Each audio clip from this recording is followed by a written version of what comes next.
Well, good morning or good afternoon for some of you folks on the other side of the pond. Yeah, I'm Morris Maduro. This is the interactive session on innovation. So I've done several series, dynamic leadership and then leadership development, sales, and then this one is innovation. So it's actually, I did them in reverse of how I see them playing out. So we innovate, then we have to be able to sell what we just created, and to scale what we've created and are selling, we have to be able to lead. So that's how I've organized the content. And we're going to focus doing the live events. We'll focus on innovation because it captures everything. You're going to have to sell it. You're going to have to scale. You're going to have to lead, as well as with ongoing operations. There, I put in the comments a link that you can use to come on screen. Basically, you're joining me on stage. So I have it in webinar mode. I can see comments coming in, but I'm on multiple platforms at the same time, so I'm not going to see everything. And what I'll do is walk through the set of questions that I use when creating, and I've done this with large projects. It works all the way up to $1 million projects. Obviously, it takes more depth and more people and involvement, but the basic one-pager is the same. Because what we're doing is we're creating something that doesn't exist. We're filling a gap that is either a problem, meaning we have to get back up to status quo, or we're rising above status quo and designing into what I like to call infinite possibilities, because that's what it is out there. I like to start off by sharing a few points that if we agree with these points, it makes it easier to have the conversations. If you don't agree with them, that's not a problem. Just understand that this is where I'm coming from. And the way I look at it is, if everything is working fine, then you don't need to change it. This is not about let's change and come up with a new process for innovation just because we can. Now, there's a backdrop. I don't know if you've seen some of the videos, but I used the backdrop of a couple of things, and I talk about VUCA, volatility, uncertainty, complexity, and ambiguity, and this is going to continue in my view. First, if you look at, just take Moore's law, where in the 1960s he actually said it will double every year, but then it was extended out in the early 70s. It said technology capability will double every 18 months, and that was based on several things, but specifically the amount of information that they could fit onto a chip. That chip kept getting smaller and smaller. If you look at a compound curve, we are on the vertical part of that curve. Think about it as 40 years of doubling every 18 months. You can see we're on the steep part of that curve, and when on the steep part of the curve, this is why it's going so fast. I mean, we were just talking about ChatGPT a couple of years ago. Now it was being used in the background, but people just started talking about ChatGPT, and we started seeing it. Look what's going on now already, and it's going to continue. Now, the good news is that I don't see it replacing humans across the board. It's because it doesn't think. It's making associations, but it does change things. And you look at the amount of offers that are out there with respect to whether it's lead generation or outreach, and it's automated using AI. Some of those will work, but some of them won't. And we saw the same thing going on with the .com era. That was a big change too, but that change wasn't, I use the word scary, it wasn't as intimidating as the artificial intelligence is, because we don't know what it is. Whereas the technology, we felt like it was just automating what we were already doing to a degree, made it faster. But at any rate, it's going to continue. Then you take that, and I also overlaid the Ray Dalio's book, The Changing World Order. But I look at it not in terms of the changing world order, because that gets people focused on the external, and I like to focus on what we control, or what we have command of. And so I look at it as the cycle that he talks about. Essentially, he talks about 6 stages, and from rising, and then we peak, and then stage 4 is coming across the crest. Stage 5 is starting the downtrend, and then stage 6 is the crisis. And we're in late stage 4 or stage 5. And so if you look at it from that standpoint, forgetting about China or BRICS or any other nations, just understand that we're getting into the steep part of that decline curve. It doesn't mean that that's what's going to happen, right? Things can always be changed. We don't know what new thing will come in the future that might change that. Now, what I like to do is go through a couple of points that align with what I'm talking about, or I would say are somewhat foundational to what I'm talking about today. So first, 95% of our actions are out of habit. Most people would agree with that, and you could do a quick search on these terms real time, like right now. You can just search them and come up with your own point of view on it. And we could always debate it, but I like to make decisions based on the general rule, not the exception. And and that kind of makes the point, right? If it's the exception that we're bringing into the debate, it kind of makes the point that the general rule is. So I first saw this in the 1970s, believe it or not, that 95% of our actions are out of habit, and it's not changed. It has not changed. I've seen some other numbers. It's been 95% for the most part all the way through. Another one that you could search is, if you understand this, that 95% of our actions are out of habit, or if you agree with this, then you'd also have to agree that telling people things is not enough. We actually have to do action. And in the armed forces, everything is hands-on. Yes, they teach you in the classroom, but then you actually touch it and you do it. You have to drill it, whether it's you do it, whether it's in the dark or in the day, and it's always progressive because they're building the habit. Then the second one is humans average 33,000 decisions a day. We're awake roughly 60 to 65,000 seconds a day for the most part.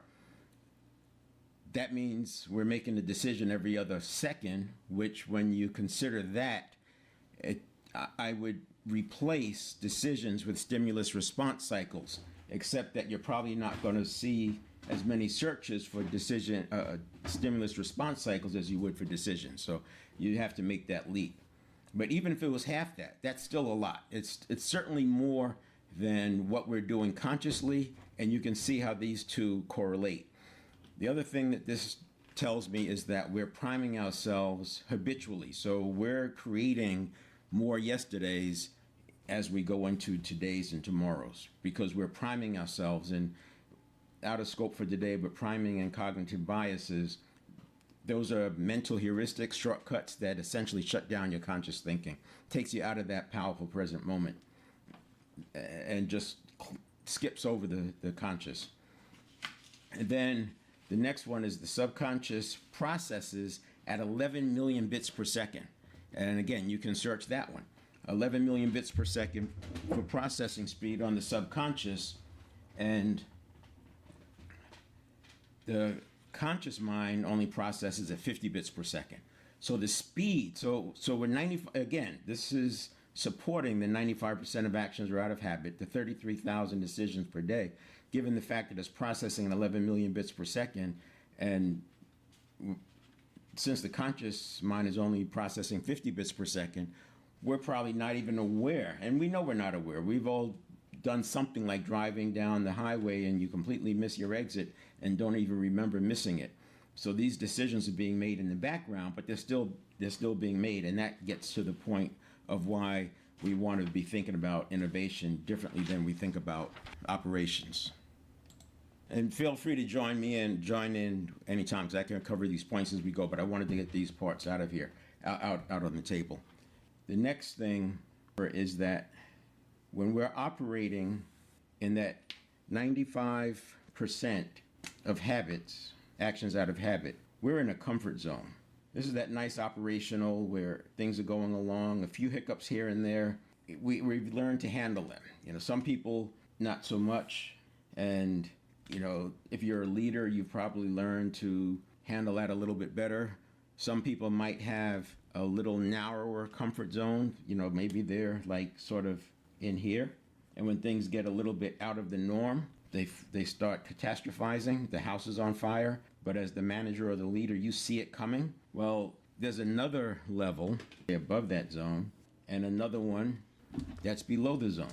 Everybody has their own threshold. So no matter how comfortable you are, there is a place where you can get triggered or where you can start running into some internal challenges. I made the point last week that on the problem side, where it's a little bit easier to handle these because we've been there before. We know what the status quo looks like. The problem is kind of confined. It's a little bit easier to explain and describe. But when we're innovating, when we're creating into the infinite possibilities, it makes it a little bit more difficult because we don't know what's going on out here, and because the subconscious sees the unfamiliar as a threat, it creates tension and puts us on the ready for a stress response. The other thing that happens, especially if this is something that you want to do towards your vision, your purpose, or what have you, there's a reason why it hasn't happened before. And that reason could have to do with beliefs, it could have to do with anything, feelings of inadequacy, imposter syndrome, it could be a myriad of things, but whatever it is, there's some stories in here associated with that. It could be stories, beliefs, habits of thought, various things, anxiety of the future, regrets of the past, and that leads to this cognitive dissonance. And so with the cognitive dissonance, again, these are reasons why it makes it difficult for us to innovate, to create new, because this creates noise and it can lead to anxiety. And that's why it's important to understand that 95% of what we do is done by habit, and that we make 33,000 decisions a day. And if this is all happening habitually, we can surmise that what's going on when we're going into the new areas, it's not something that we're accustomed to. It doesn't fit the narrative. Our habits are not serving us anymore. And this is why we have a different approach for innovation and projects. If this wasn't the case, we could address projects the same way we do operations. And if you do that, you're going to have some problems because you're not going to be paying attention to the dependencies. You won't be observing some of the parameters around the critical path. You won't be looking at how it connects to the vision or the purpose. You're just widgets in, widgets out, solving the problems as they come, and you'll create more problems. Now, project management has evolved quite a bit in the last 20 years, especially with computerization and all that, and agile, and in a way, they've operationalized project management. That said, we still need project leadership, and that's the conversation that I'm in. So I haven't seen anybody come in. I'm going to go for a few more minutes. I'll start answering some questions that I have just to kind of prime it.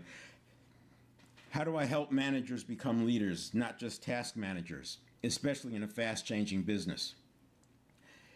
There's two parts of this. One is I do think that you want to have a continuous ongoing development plan. I think any leader or manager who comes into your organization should have a development plan that lasts for at least 2 years. Now, that doesn't mean that every week or every month they're going to be in some kind of training.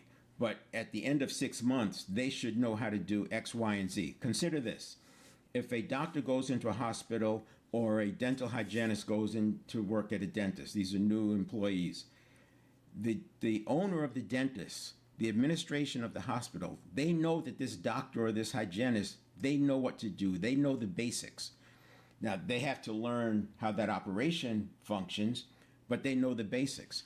If a team hires or adds a quarterback, if signs a new quarterback or a goalie, they know that this person understands the fundamentals of the game. But they still go through training. And that's the point we miss in business. You may hire a marketing person, and because they have a marketing degree and they have some marketing experience, it could be completely different from what you are doing. So we have to have some sort of a plan where we take people through. And that development plan, it doesn't necessarily have to be training, right? For the senior leaders, it could be something that you observe and check off. We want to know that this person can deliver a tough message that's uncomfortable. And you may not be able to do that for 9 months, but you want to make sure that you've seen them do that. You can give some coaching. Just know, because, see, sports teams practice for the game. They know the game is coming at the end of the week or the middle of the week, whatever. With business, we don't really have an opponent. We don't have a direct opponent trying to stop us. What we do have is the external environment that can throw a crisis our way. So our big game is like the crisis, and we have to be ready for that. And rather than not know if your leaders have the skills, we want to have a development plan. So the question is, how do I help new managers become leaders? One is have a development plan, and the leadership is part of that. You should also keep hands-on in mind. One of the things to start, if you have first of all, we want to have succession planning going on in our mind at all times. So if you think about having high potential people, let's give them some leadership assignments. Make them a project lead, or maybe they're a leader on a sub project, or they're a leader on a big task of a project.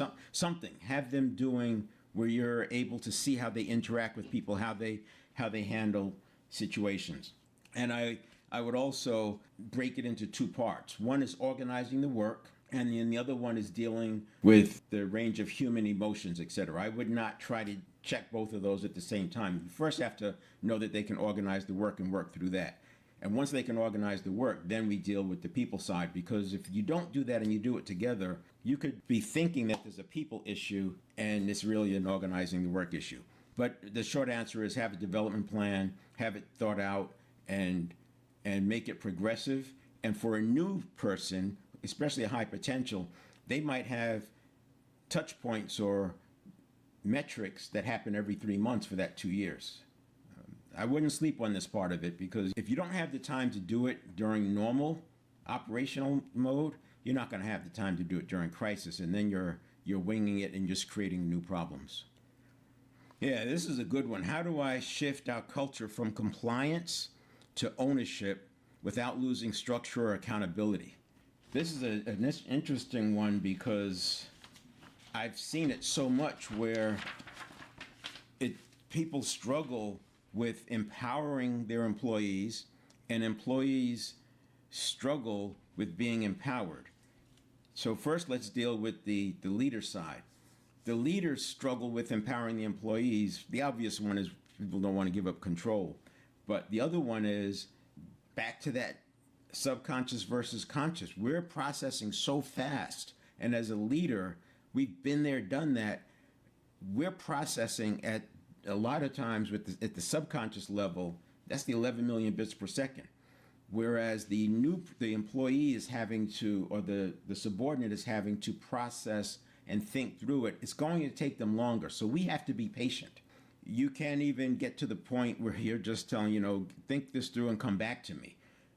It's almost like the person who's looking over the employee's shoulder as the employee navigates on the screen, and they're pointing to where to go. You've got to let the people struggle. You have to let people struggle on the edge of their ability, and that's going to look like it's taking forever, but it's not. And then the other one, I think that the challenge that I've seen with leaders is that they tend to show emotion too quickly. They're used to compliance, and when something goes wrong, it shows up. It may show up because they're genuinely annoyed, or it may show up because they're thinking about what they're going to have to do with their boss.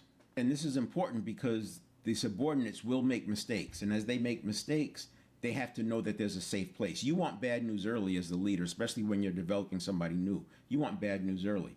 And in order to do that, you have to reinforce that it's okay, it's a safe place. You can give me the bad news.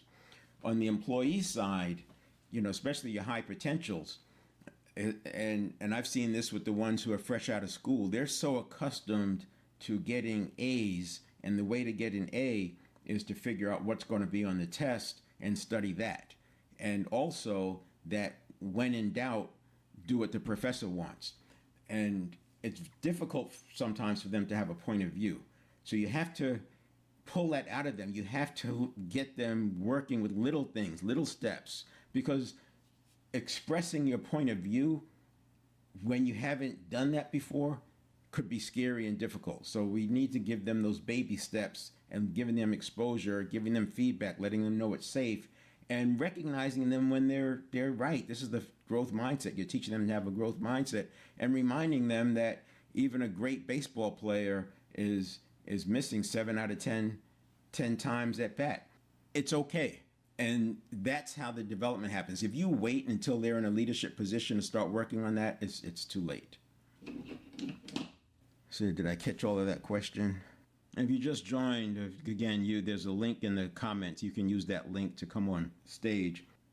How do I know when it's time to change the business model versus just fixing internal operations? So part of it is that I talk about with VUCA and the way things are going, the decline, the economic cycles that we're in.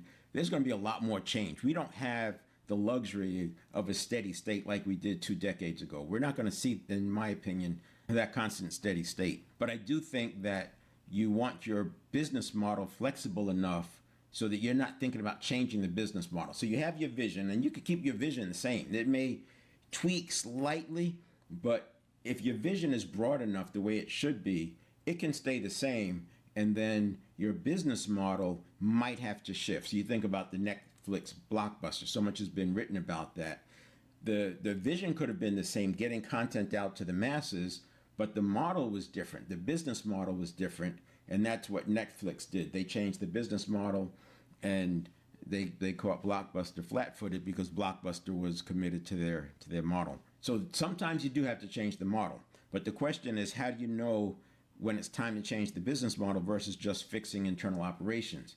And I think that part of that is metrics and KPIs. So you want to have a zone, and when your KPIs are inside that zone, you're fine. You're not going to be changing things. But you do want to look for pressure. You do want to look for pressure points. And I would say if you're in doubt, then test it. So instead of thinking about changing the business model, you can think about adding another capability into the operating model, and you can start testing. That's where I would rather see people go. And then when you have enough data that says it's not working, then you change the business model. So you can add new products, you can add new services, you can change how you deliver them, and that could all be inside the operating model, and you can test that.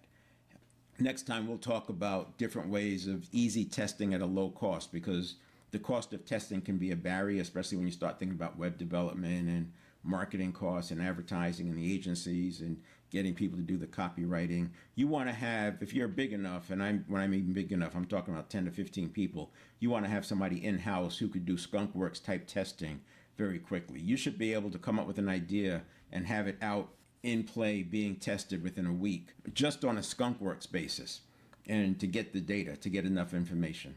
And that's how I would work through that. What does innovation look like if we don't sell technology or develop new products? And this is the point about that decline line. It's like this, and then you have stage 1, 2, 3, 4, and so we're over here, late stage 4, or going into stage 5, and then you have these mini cycles.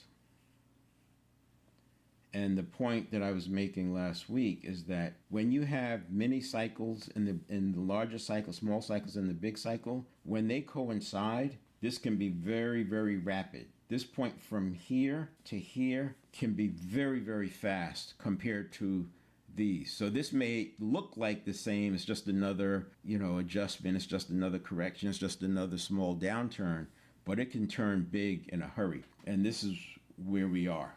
And so I think it is going to change. So rather than think of it as innovation as new products or new technology, it's how do we continue to serve our audience, our constituents. If it's a nonprofit organization, you have donors, and then you have the people that you're serving, and it's constantly talking to them. It's getting feedback. It's having live sessions. It's getting on the phone. It's having focus groups and find out where the needs are, and you're adjusting to the needs. So you may not be selling something, or you may not be providing technology, but you are providing a service, meaning you're filling a gap. And so being clear on what that gap is, being clear on the vision, and then you're looking for better ways to do that gap. When we get into, we're going to go through what are you doing, who is it for, why, and then in scope, out of scope, guiding principles. Maybe I'll spend more time on that. And that's what we'll go through. People who come on screen, we'll go through that step by step with real world problems. And once you have that framed out, what I like about it is that it defines both what this looks like when you break above, it defines that, and it aligns with the 95% and the 33,000 decisions per day. All right, so I'm going to leave it there. I'll still have events on Fridays. I want to start moving into the interactive. I may do an interactive one next week since we didn't have anyone come on stage this time. In fact, that's probably what I'll do. I'll just keep doing them weekly until we start getting people on stage, and then I'll shift into the third Friday. All right, take care. Have a good